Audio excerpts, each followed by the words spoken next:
This is news analysis coming to you live on Politics and Business TV Abuja. Good afternoon and many thanks for joining us. I'm Fatima Abubakar Oyibo. The headlines. Dalon calls for presidential pardon of Abukari amid legal battle. Outrage as slain husband's family condemns Tinubu's pardon for Mariam Sanda. A police thwart kidnapping plot in Abuja forest. And on the foreign scene, Chiroma declares victory in Cameroon's presidential election.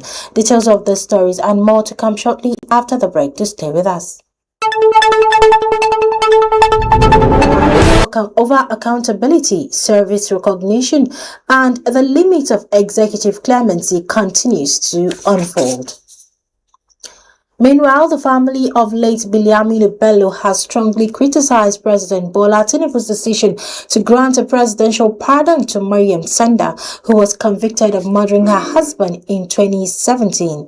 In a statement released shortly after the announcement, the family described the clemency as a grave injustice and that reopens painful wounds and undermines the sanctity of justice. They expressed disbelief that Sanda, sentenced to death for the brutal killing, could walk free under the prerogative of mercy. The pardon, which was part of a broader clemency list approved by the National Council of State, has sparked widespread debate, while the presidency cited good conduct and concern for Sanda's children as reasons for her release. The Bello Capital Territory Police Command have successfully foiled a planned kidnapping and armed attack by suspected bandits in Biajin Forest, a suburb of Abuja. Acting on credible intelligence from the force headquarters, Technical Intelligence Unit officers launched a tactical operation that led to the recovery of an AK-47 rifle and rounds of ammunition. The raid is part of intensified efforts to curb the resurgence of banditry and kidnapping around border communities in the FCT, particularly in Buhari, Kuje, and Gwagwalada areas. The operation targeted a notorious bandit leader identified as Idrisa, also known as Maiduna, who was reportedly planning simultaneous attacks on selected villages. Police authorities have reaffirmed their commitment to proactive security measures and urge residents to cause the growing coordination between intelligence units and field operatives to remain vigilant and report suspicious activities. The successful intervention underscores the growing coordination between intelligence units and field up right here on Politics and Business Television Abuja. Still to come, ICPC operatives in tackling organized crime within the Capital Territory. Yes, so watching news analysis right here on Politics and Business Television Abuja. Still to come, covers 446 billion naira, restrains 142 billion. ICPC recovers 446 billion naira, restrains 142 billion naira in anti-corruption drive. Details of this headline and more news content after a quick break. Stay with us.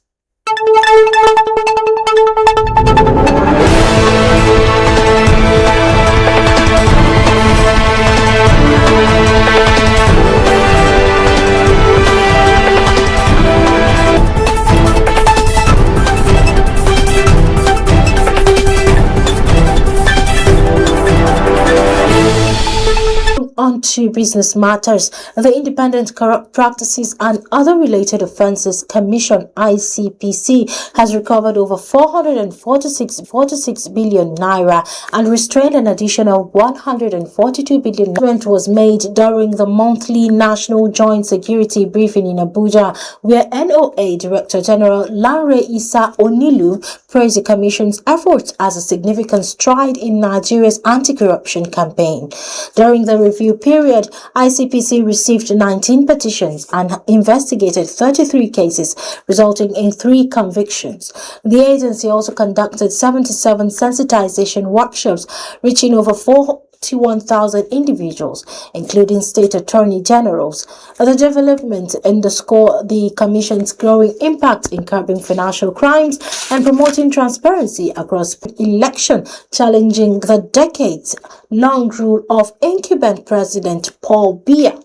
In a video message posted to social media, Chiroma claimed the people had chosen change and urged Biya to concede defeat. He promised to release detailed regional results, asserting that the will of the electorate must be respected. Chiroma's declaration comes ahead of the official results, which are expected within 2 weeks from the country's Constitutional Council. The government has warned that only results announced by the council are legally binding. And now for sport news, let's join Abel Sunday.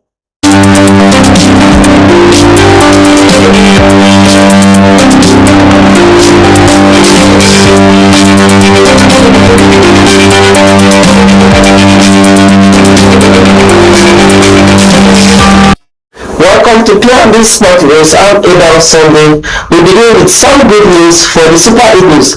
The Nigerian Football Federation has confirmed that the roof of the stadium will be closed for Nigeria's crucial World Cup qualifiers against the Republic. This move aims to enhance pitch conditions and ensure optimal comfort for players and fans during the high-stake encounter. Meanwhile, over in Southern Africa, Zimbabwe football faced a major setback.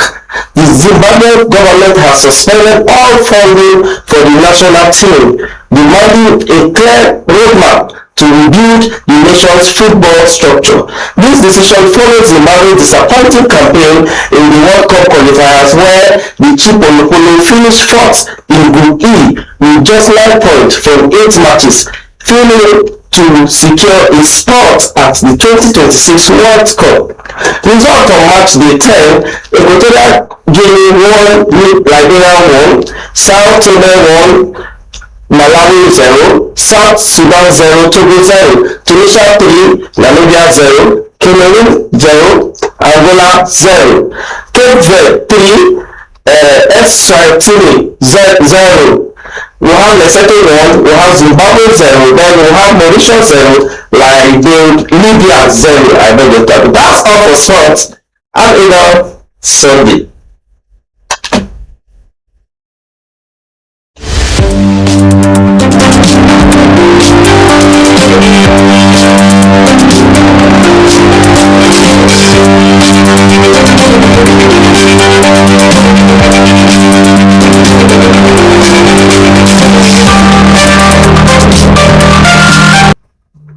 Welcome back. Welcome to the focus of the day. In recent days, public outreach has trailed news of a presidential pardon granted to several high-profile convicts. Among them is a notorious kidnapper, passion and complicity. If those convicted of kidnapping, murder, or treason can walk free in the name of mercy, what then becomes of justice and the victims who may never see closure? Well, joining us on our focus today to share insight on this issue is Honorable Ibrahim A. Waziri. A former member of Adamawa State House of Assembly, former CPC chairman, and former state ex-officio APC of Adamawa State. He joins us live in the studio to help unpack the legality, morality, and implications of this controversial presidential pardon. Honorable, welcome to the studio. Thank you very much. It's my pleasure. Okay, so let's just get into it, right? Yeah. Let's not take much of our time. Yeah. My first question is, do you believe the recent presidential pardon undermines justice, or is it a legitimate exercise of executive power? Well, actually, it is a legitimate exercise of or abuse of executive powers, because I don't want to say it's exercising. And the main thing is at least those powers should be limited. And anybody that should be pardoned should at least might have served more than 65 to 75% of his term in prison. Somebody was convicted just in 2017, you can imagine. We're in 2025, less than 8 years or maximum 8 years, that person is given pardon when you are convicted for life imprisonment. So you can imagine. To be honest with you, it's wrong. Look at Major Alabi. Major Alabi that sold out over 7,000 rifles Over 7,000 rifles. This is what was discovered. We don't know how many was not even discovered. We don't know what is where the others were and the other number. But unfortunately, they were 10. He's the most senior among them. He's the one that's supposed to have the most harshest punishment. But unfortunately, he was the only one among them all that was pardoned. What happened to the junior ones? You can see a lance corporal, a corporal, 79 NA of a corporal, someone that has served for over 30 years in the army, and with only corporal, and you're now pardoning somebody that served newly into the maybe less than 10 years in the army, someone that served over 30 years, and you're giving pardon to somebody that served for 10 years, who is even the head of the criminal team, and you are leaving the other man suffering in the prison. Why? I'm sure, but that right has to be limited. The president should be guided by law that yes, nobody who has not served, let's give them pardon. I know most of the people in the Council of State are so old. Only the governors that are strong, and the governors are as bad as the president is because they are 1 and 2. They are going together. But to be honest with you, when you bring in former president, among them all, nobody is less than 8 years among all of them. I don't know if any one of them that attended, because I think Abdul Salam was the only strongest among them. Abdul Salam is even in hospital. He's in London. President Buhari is not there.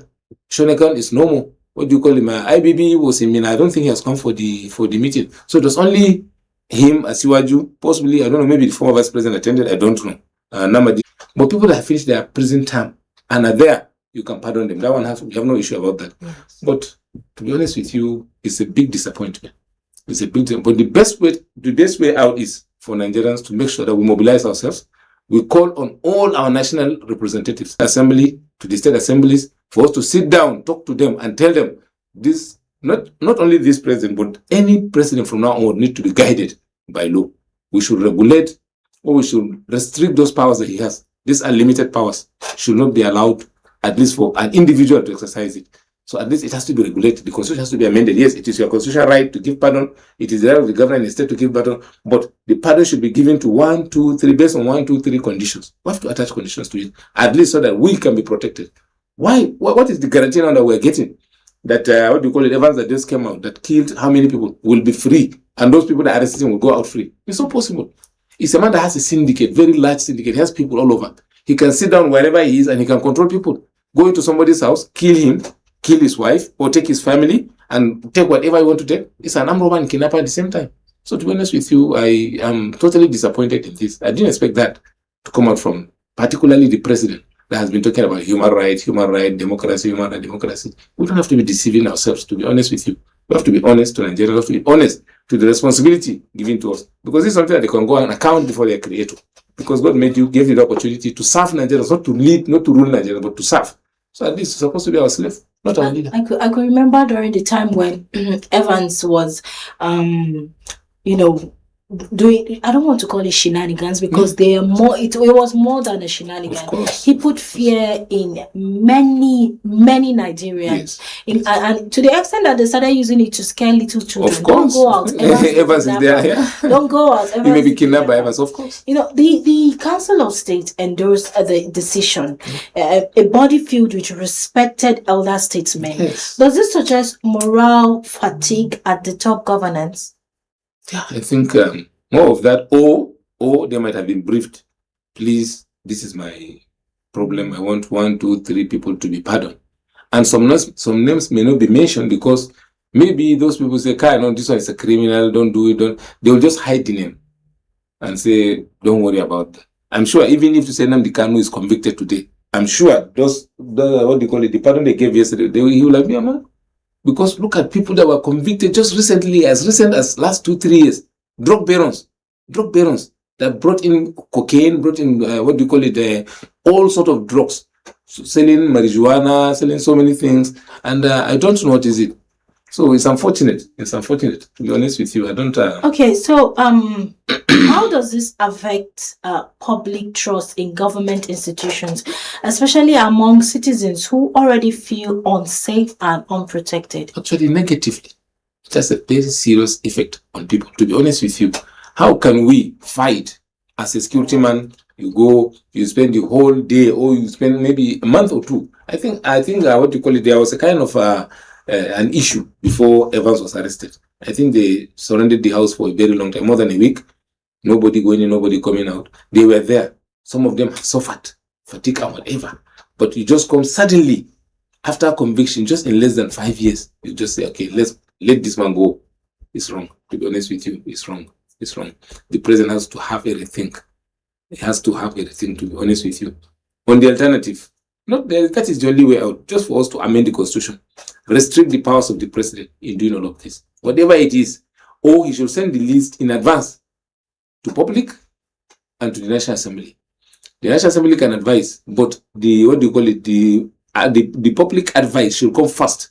The majority of Nigerians will say yes, we support. As a form of vetting. Of course. So to know who and who actually deserve this pardon. Of course, to be honest with you. Because when I heard about, when I saw the caliber of people that were granted this pardon, and with the people around me, I saw fear struck in many people's hearts.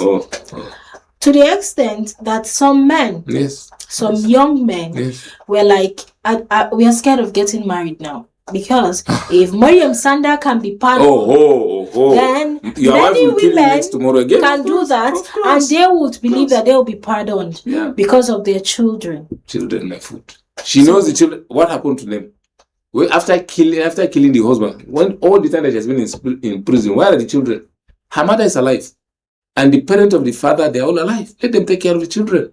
The way they were taking care of Mariam before she became a woman, actually they can take care of them.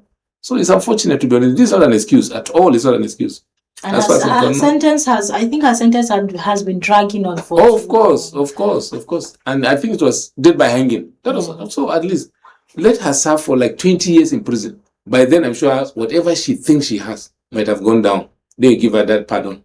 Maybe it's okay, fine. Now we'll take you out, go and see your children have grown up. Fine. Even the children will never forgive her. They will never. How can you make me an orphan at this age? Deliberately? No. Don't be surprised. Maybe one of the children will come back and take a revenge. It's a matter of time.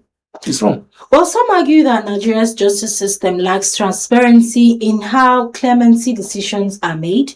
Should there be reforms to make such processes public and accountable? Well, in this, it has no effect on the judiciary. To be honest with you, this is a purely executive matter, purely. And it's only one person's decision, the president. Just the way I told you, Siwaju is a politician. He can call all of these members of the Council of State, talk to them in one way or the other. Maybe through brown envelope, maybe white envelope, or maybe through some, whatever it is, gestures that you can say, okay, this is what I want from you and this is what I can offer. So they can sit down and agree and do whatever it is and let it be. So maybe you may want somebody that was out of prison to be pardoned also. So that at least he may contest election or he may be appointed. Yes, okay, if you want me to pardon Mr. A, I have Mr. B also that I want him pardoned, but he's in prison. You say, okay, fine, I'll vote for him. That is, you share your votes. So that is it. So the best bet is for the National Assembly to come up with a constitutional amendment, where you should amend the constitution and restrict the powers of the president. You cannot pardon anybody that has not served for more than 75% of his time in prison. That's all. Yeah. And anybody that is below 60 years should not be pardoned, even if it is an ex-convict. He should not be pardoned. So when we do that, at least we make sure that we don't allow criminals to take charge of the country. What the president displayed just recently is like bringing in criminals to take over the country. Because the number of people that you release, especially that man that took over 7,000 rifles that were discovered from him, 7,000. How many thousands more are hidden somewhere that was not even seen, that they don't even know? And what of the number of rounds to buy AK-47, to buy rifles, so many type of rifles, to buy bullets for it? It's unfortunate. Very, very unfortunate. I don't like it. I don't support it, and I oppose it. I oppose it vehemently. I don't like it. And if I will have my chance tomorrow, I will make sure the National Assembly amend the constitution and restrict the powers of both the president and the governor in providing this, this amnesty of a thing. It's wrong. You know, the more we speak about this, the more angry you become, to be honest with you. I swear to you. I was trying to look for a milder word, but to me, I'm coming from the part of some of Nigerians. The more we speak about it, the more we dissect it, the more we pull it apart and put it together, the more fear people continue to get, the more people continue to shake in their boots. Government is supposed to provide you not a lot of things, particularly security is key. We've been releasing talking these about people. insurgency Yes, in the north. releasing Now it's getting to particularly- places yes. like Kogi State. And let me is tell you, suffering. this There are 7,000. some parts of Yoruba State. I don't know. Allegedly, I don't know if it's true, but allegedly, I think about 2 weeks ago, many Nigerians came online. Many Nigerians came online, especially on Facebook. They recorded a migration of some bandits from Zamfara to Kwara State. It was people were tracking. It's their Kwara Kogi location. area. You know, the problem is that whatever is happening there is because of natural resources. When you take the land from Sokoto down to Kogi, it is all staying on a gold mine. They're all living on gold. Under it, there is a lot of gold. I don't know the quantity, to be honest with you. The government knows that. Even our colonial masters wanted to take over that area. But unfortunately for them, we had nationalists then as our representatives. They say you have to tell us, why do you want that land to be to be given to you? They wanted to rent it for like 100 years or whatever. They said, no, you have to tell us what is the secret that you want to take rent of our land. So unfortunately, they refused to disclose it, and they said, okay, we're not giving it until you disclose it. But today I'm sure some of the leaders are ready to sell even their parents, at least for money. To be honest with you, it's wrong. How can we have these people mining on our own land, and the people from the community doesn't know who is mining? They don't know who is mining it. But every day, look at a country like Dubai, that they don't have 1 ounce of gold in their country, but they are the largest exporter of gold. 95% of that gold, I am sure, is coming from Nigeria. 95%, because you can go to all of these places. An helicopter will be there. You see chopper, landing, taking off. Maybe landing in Lagos, Abuja, Kaduna, or anywhere there is a international airport, and they have security cover. They take it into any chartered aircraft. The next thing is landing in Dubai. And whatever you bring into Dubai, whatever thing that you bring into Dubai, as long as it is not drugs, so you are free to go in, because they are always ready for business. They will accept you. They give you whatever you want. They cover you, and they do business with you. They take whatever they want to take, and they give whatever you want, and they export it internationally on a higher price. So I am sure Nigeria is in a serious crossroad. Seriously, we have to be very, very careful. The system is seriously drilling, and the problem we're having is the leaders. We don't have leaders that have Nigeria in their heart. They are not good leaders. To be honest with you, I have no apology for anybody. These are people that at a point said they don't believe in Nigeria, and today God gave them Nigeria to rule.